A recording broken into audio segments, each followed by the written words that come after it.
I say it? It smells of cheese. Take a look at that. Closed for visitors. Understandable given the current climate, but Chinese tourists. Oh dear. We need to get to the mosque before the Chinese tourists come.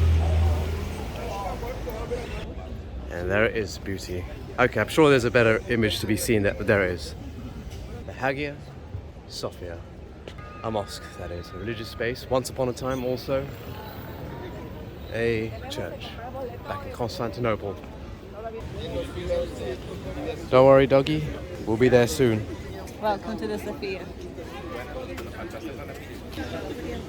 Hagia waits. Wow.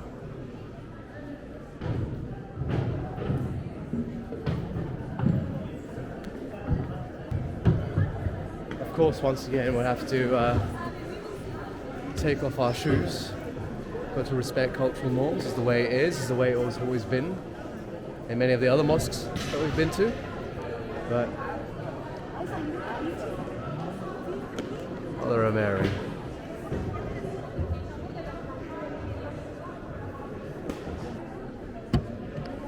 Box number 78.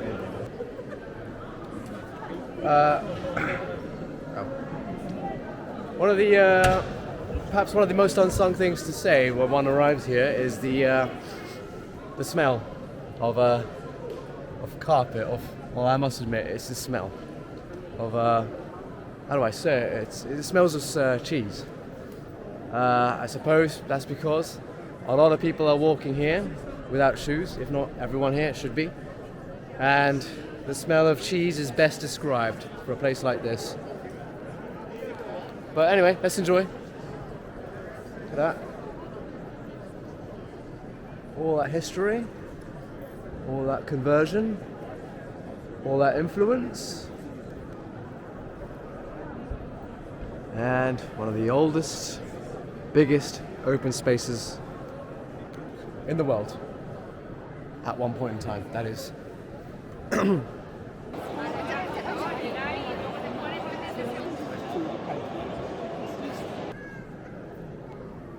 Folks congregating here, folks from all parts of the world.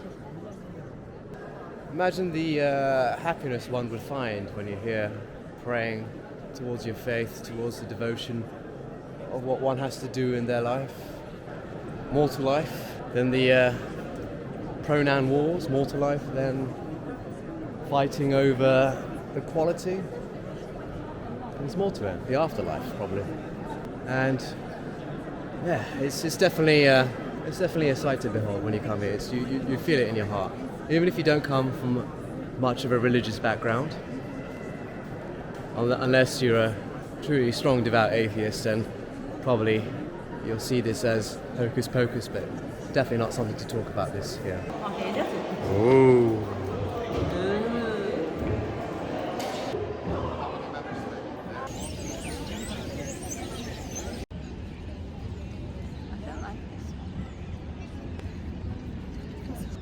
This is the first one you are doing. Before that, have you done anything? No. I've done more, but it's not. It's a new book. Okay. It's a new book, so not many. If I had more, I'd show you. Did you film all of that? Yep. Okay.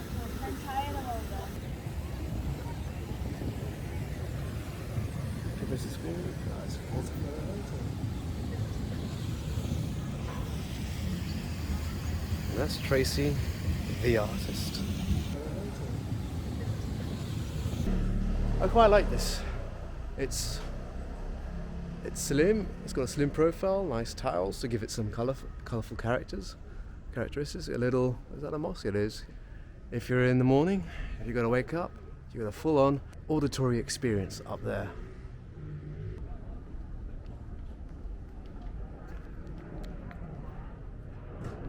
Something to greet you by, mashallah. Why not? Traditional Arabic greeting, or salaam alaikum, that is. I get that quite often though. I don't know about Tracy, but for me, there's some kids here. Hello guys. Oh, she's gonna be fine. Okay. And on that note, I think Tracy's fine too as well. We are in the neighborhood of Balat. It's calm, it's quiet. Houses seem colorful, narrow, very calm, I must say. Maybe the odd meow of a cat heard in the distance. Ooh. A sight to behold. Turkish flags up there.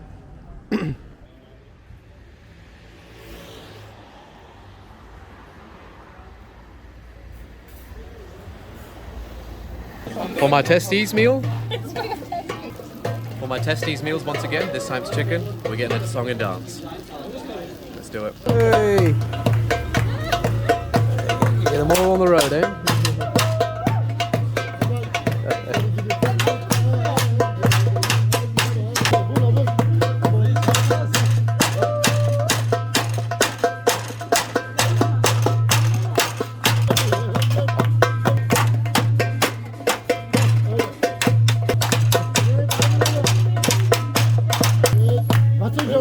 Sunny. Yeah,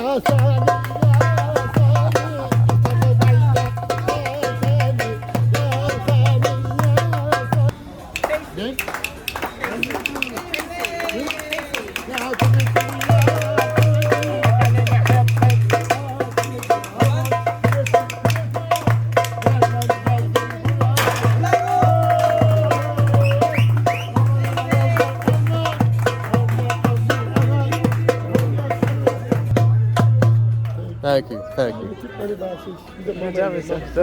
Tip? Tracy, I'll give you a tip. Yeah, no worries.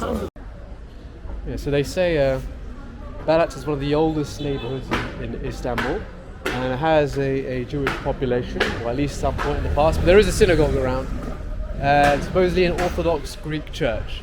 Probably see a gentleman on top of us, or on top of Tracy, peeking out in the mirror. What a legend. We go down this way. Okay.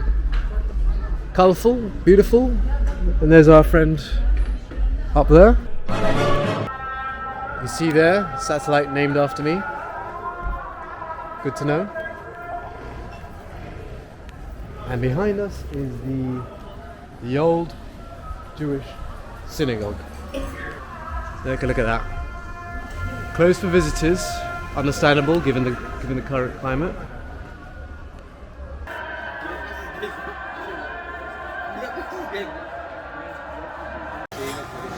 Our next mission, Greek Orthodox Church. Bit of a religious melting pot here of sorts.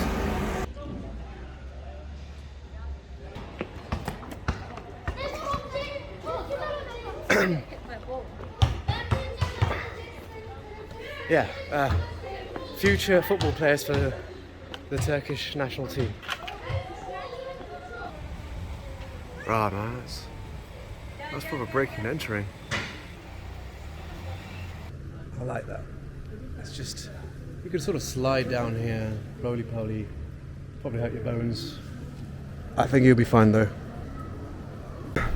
Almost everywhere you go, you always find something to Instagram about. You always find colour, you always find some form of decay, and you always find youngsters playing their football, soon to be Turkish national team. Here's the Greek Orthodox Church. Here we come. Look how Greek it is. I've never seen so much Greekness in one area, considering the fact that we are in a land of more than just kebabs. Let's be sensitive here. Anyway, that's all part of the fun of being playful. Well, unfortunately, the entrance was behind us, and we couldn't particularly go in. But look, hey, this is beautiful architecture. Definitely something different from what we normally see around here.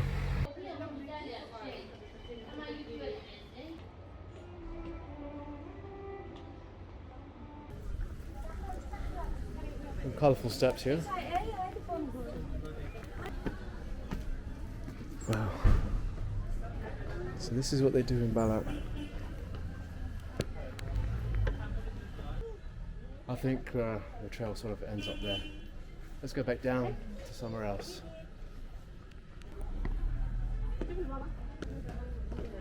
Tourists and cats. What more do you want? Me.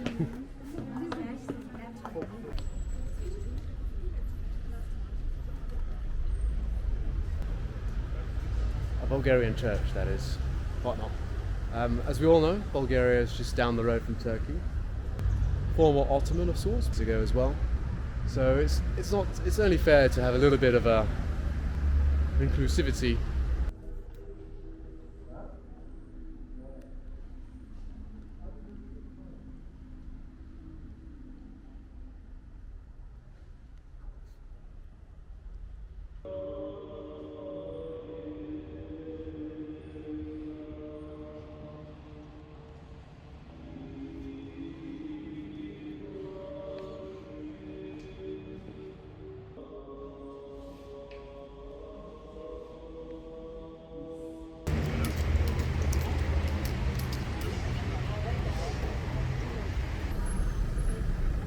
Okay, so that was a little bit short-lived of an experience, but it does get you feeling how much religion plays an important part in Istanbul's life.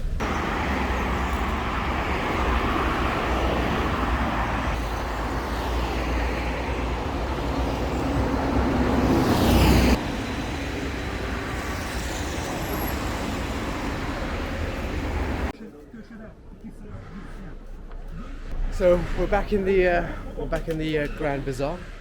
Obviously, it's going to be another intense experience, but I think it's closing down a little bit. It's darker. First and foremost, we've passed a military store. Get your gear there, just in case things go bad. You never know when the Turks might need to arm up again, or in case there's a war going on. Potentially, you never know. Yeah, potentially one of the nearby countries are a little bit cheesed off. Got to get your guns loaded, get your army gear ready. Maybe it could be, you never know, it could be Serbia this time around, but maybe it could be even Bulgarian. Bulgaria, they might have some sort of beef against Turkey, or maybe it's Greeks. You never know. They've had enough, I think, after a long time, potentially considering the fiascos down in the islands nearby. But anyway, yeah, preparation at its finest.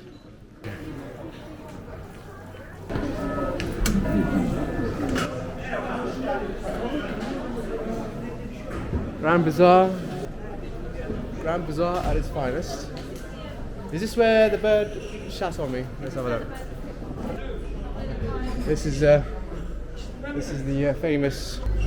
where the famous scene took place, the second day of the trip, where something went into my eye, which was unfortunately a very semi-traumatizing experience, which I now look forward not to remember, but I'll take precautions. Right here. Okie dokie. Go for it.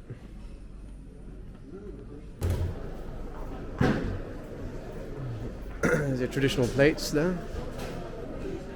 Oh, that could be the tea cellar there. Okay. Let's keep on going.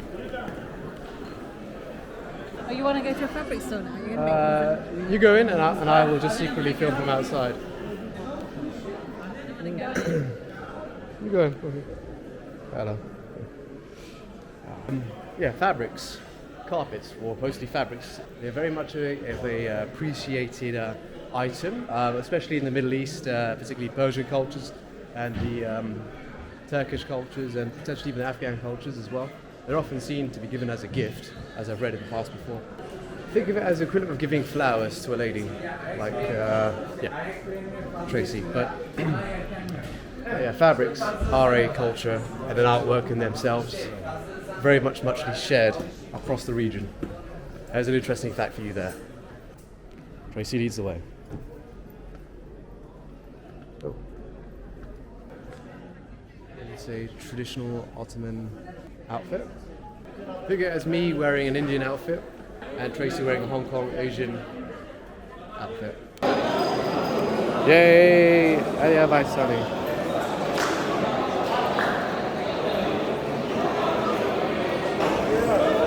You might see the lady behind me, she's got a plaster on her nose. there's a lot of these. There's a lot of folks running around these towns, obviously to do with the high influx of medical tourism. So if you've got a nose issue, you can come around here, possibly with great prices. I might need an eventual hair transplant. So yeah. Goes without saying, we've had a few of these already.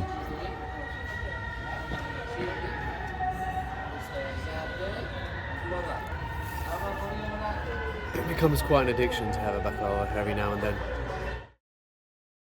Take a look at these nasty definitely look serious. Yeah, the crossroads between Asia and Europe. That I'll never forget on the last ever day of our trip.